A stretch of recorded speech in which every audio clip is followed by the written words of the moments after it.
Masih dari kawasan Sudirman 12 Padang, benar di Malang. Selamat pagi, ketemu lagi kita di pagi hari ini. Tapi kali ini saya akan memandu Anda dalam program Dialog Jaksa Penyapa hingga pukul 10 waktu Indonesia Barat.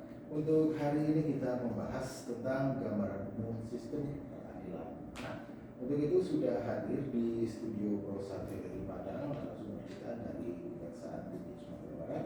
Yang pertama, kasih upaya hukum luar biasa eksekusi dan eksaminasi bidang pidana khusus, ada Bapak Hanjaya Chandra SH.MA. Selamat pagi. Selamat pagi Pak Yudi. Kabar sehat Pak ya? Alhamdulillah. Salam sehat. Salam sehat. Kemudian juga didampingi oleh kasih penerangan hukum di bidang intelijen Bapak Pipin. Selamat pagi. Waalaikumsalam warahmatullahi wabarakatuh. Baik pendengar, hingga 60 menit depan kita akan berbincang dengan Pak Hanjaya dan juga Pak Pipin berkaitan dengan gambaran umum sistem peradilan. Nah, Anda bisa ikut berinteraktif nanti melalui line telepon 0751-812-878, bisa juga melalui line SMS WhatsApp di 0811 6666 975.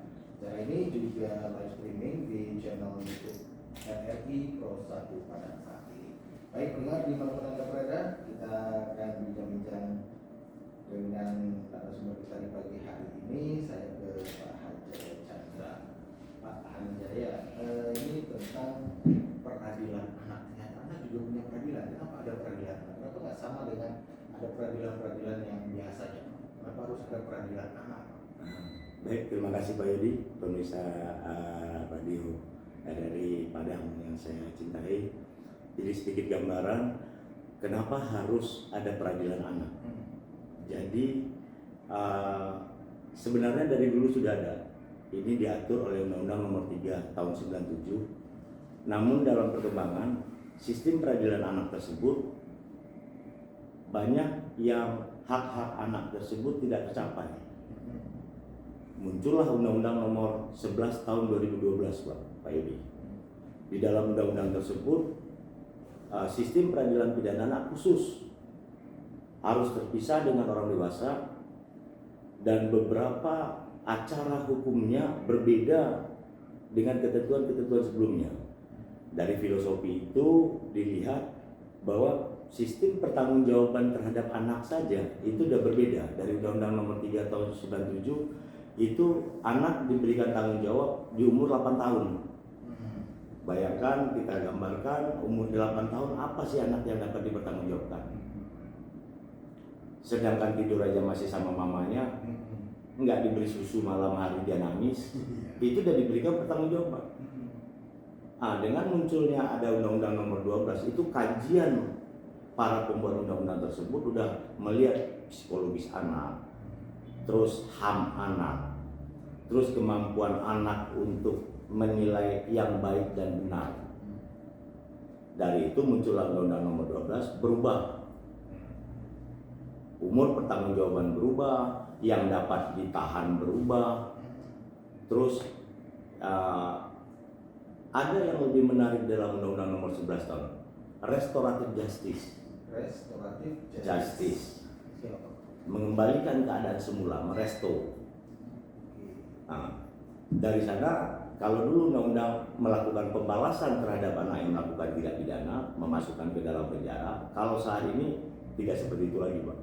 Jadi ada aturan-aturan yang dilakukan oleh undang-undang tersebut. Apabila seseorang anak tersebut baru sekali melakukan tindak pidana, terus ancamannya hukumannya di bawah 7 tahun, bukan merupakan pengulangan tindak pidana, itu dapat dilakukan dengan musyawarah diversi. Ada beberapa syaratnya. Si anak harus mengakui kesalahannya, si anak harus mengembalikan lagi kerugian oleh si korban.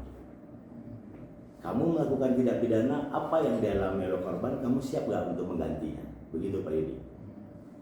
Nah, itulah restoratif justice, mengembalikan keadaan semula. Nanti kita bercerita panjang. Itu sedikit gambaran umumnya, Pak Aldi. Baik, nah kalau untuk secara di lapangan nih Pak Jaya, Ya. anak kan mungkin tidak ada kesengajaan ya dalam melakukan sebuah tindakan, mungkin entah itu tak sengaja atau bagaimana biasanya kalau di dalam di lapangan ditemui. Ya. Jadi kategori anak itu memang ketika di lapangan bermacam. Mungkin ada perkelahian di sekolah contohnya. Perkelahian di sekolah itu bermacam. Ada yang diakibatkan oleh si korban sendiri yang memancing. Misalnya, Pak ini bapak lu nih, batu dipijak. Iya kan? Tersinggung. Itu kan si korban yang memulai. Namun kenakalan-kenakalan tersebut apabila masuk ke ranah hukum, cara penyelesaiannya yang ancaman tadi syarat diversi. Jadi dia diversi dan restoratif justice. Diversi itu adalah pengembalian. Jadi sedikit gambaran dulu. Undang-undang ini adanya pada tahun 2012, Pak. Undang-undangnya disahkan pada tahun 2014. Jadi masih baru nih, Pak. Kalau hitungan sekarang sekitar 8 tahun. Sekitar 8 tahun. 8 tahun ketika di kejaksaan sendiri itu masuk materi ke dalam diklat pendidikan jaksa itu pada tahun 2016 baru masuk ke materi. Jadi jangankan masyarakat awam, aparat penegak hukum aja juga baru mengenal bahwa ada undang-undang nomor 11 tahun 2012 tentang sistem peradilan pidana anak. Hukum acaranya berbeda, tidak memakai KUHP. Terus ketentuan-ketentuan terhadap anak ini juga berbeda. Nah, itu makanya untuk aparat penegak hukum di dalam Undang-Undang nomor 11 tersebut mereka harus mendapatkan sertifikasi selama 120 jam. Kami latih, saya sebagai trainer juga di dalam SPPA ini dari kejaksaan. Jadi Pak ini saya mengajar di Badan Diklat Kejaksaan RI, di Badan Diklat Kepolisian, di Badan Diklat Mahkamah Agung, dan di Badan Diklat Hukum dan HAM. 4 di institusi.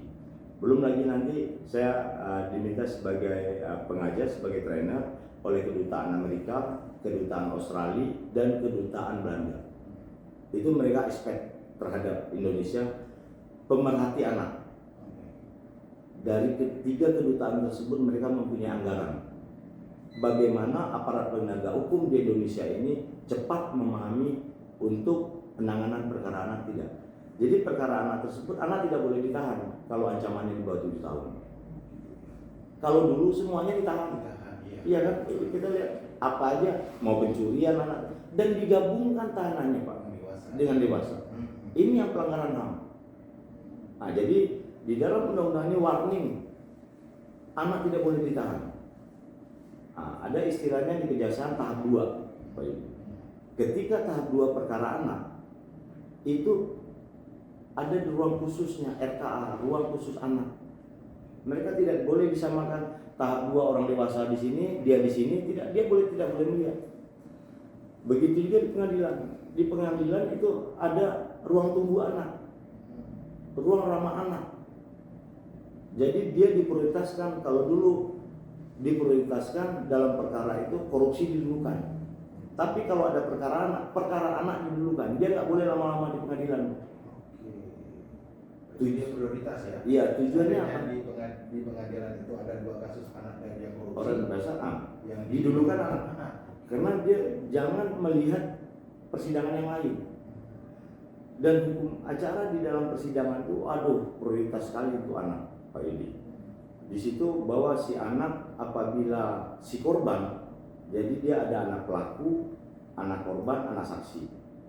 Apabila yang korban ini, Pak, misalnya dia pencabulan, ketika dia masuk di persidangan, dia sebagai saksi korban. Dia mau memberikan keterangan tapi takut kepada anak pelaku ada di dalam. Dia bisa minta